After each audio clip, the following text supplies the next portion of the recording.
Thank you. I think in terms of building long-term wealth, one should seek investments that offer three things. One, capital preservation. Two, inflation protection. Three, compounding. There are various assets or structures and funds that people can invest in that offer this. We have retirement benefit schemes.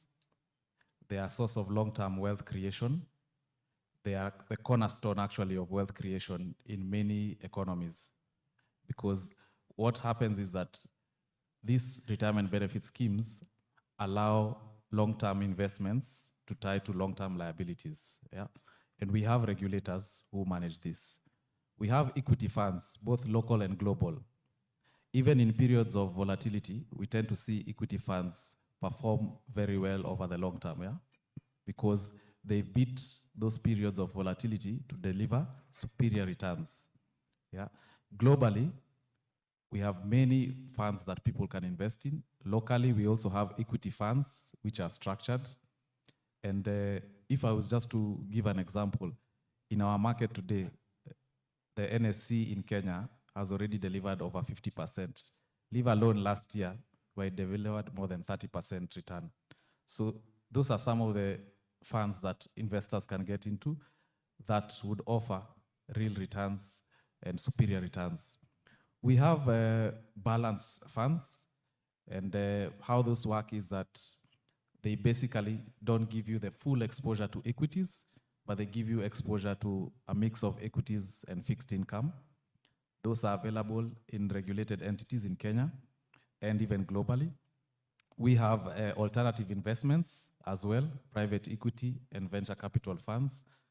Those are emerging asset classes that are taking shape, especially in East Africa. Those are some of the investments that investors can get into. And then you have your typical multi-market funds that offer capital preservation, because the assets that are invested there basically are meant to offer the lowest risk possible. Thank you. Thank you for that. So we're talking about capital preservation, we're talking about beating inflation, and then we compound what we have. Now, Stephen, the digital ecosystem is very important, and we cannot ignore the role that it's playing. So from where you sit, I'd like you to tell us how we can use digital tools to make sure that we're moving from transactions to the ownership economy. Yeah, and thanks. And perhaps where I'd want to begin is from where Nicholas has taken us to. And the reason why I believe it's important to begin there, and I'll start with a question to the audience, right? How many people understand what equity funds are in the room? Well, that's discouraging.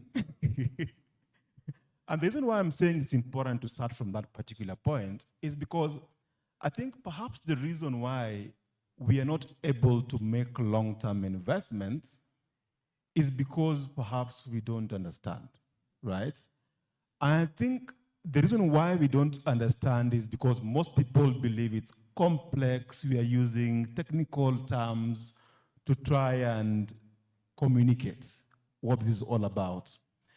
And I think that is where digital comes in, right?